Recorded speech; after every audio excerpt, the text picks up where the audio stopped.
Hello and welcome to Channel 9 News, where we bring you the best stories from around the world right to your TV. I'm Eric Souza. And I am Sam Mayeski. Our top story tonight, legendary criminal steals a famous landmark in the new hit TV series The Great Barrier Reef, coming up. But first, let's talk about the reef itself. The Great Barrier Reef is a huge ecosystem off the coast of Australia.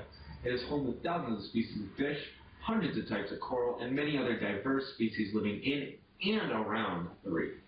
It is one of the most diverse ecosystems in the world, and every species is interconnected in a series of symbiotic relationships that make the reef feel alive.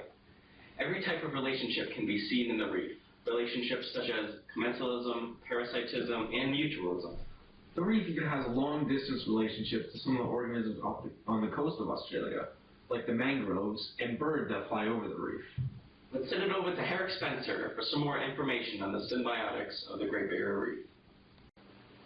Thanks, guys. The Great Barrier Reef is full of symbiosis, whether it be fish to fish or fish to coral or otherwise.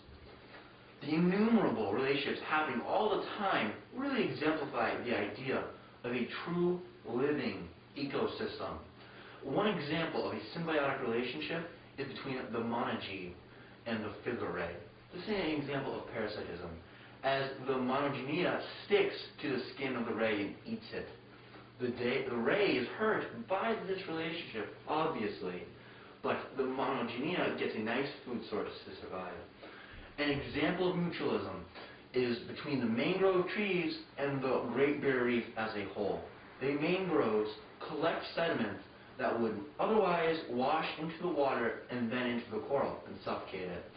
The Great Barrier Reef, in turn, protects the mangroves from the heavy, harmful waves that would otherwise destroy the mangrove.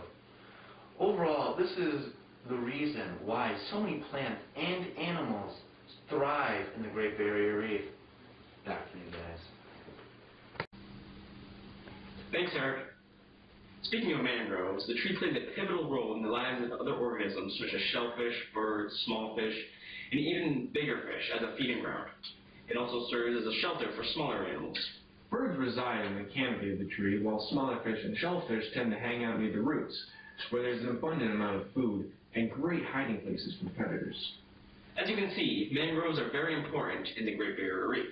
This is why we need to help it grow and prosper. By stopping the litter that accumulates in the reef, we can help the reef to survive.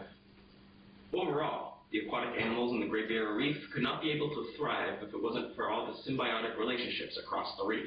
And that concludes the end of our show. Be sure to check back with us next week. Thanks for watching.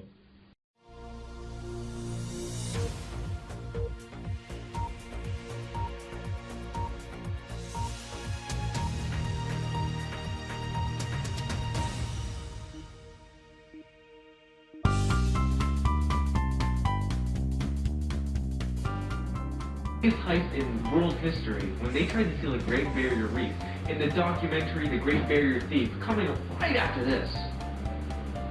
It is. Nice job, Sam. Anyways, back to the actual news. Sam, you're first. Alright, that's a blooper. Cut. TV series The Great Barrier Thief, coming up. What a joke. Anyways, but first, let's talk about the reef itself. The Great Barrier Reef is a huge ecosystem off the coast of Australia. It is home to thousands of loud people walking down the stairs. Thanks, guys. Great Barrier Reef is full of symbiosis.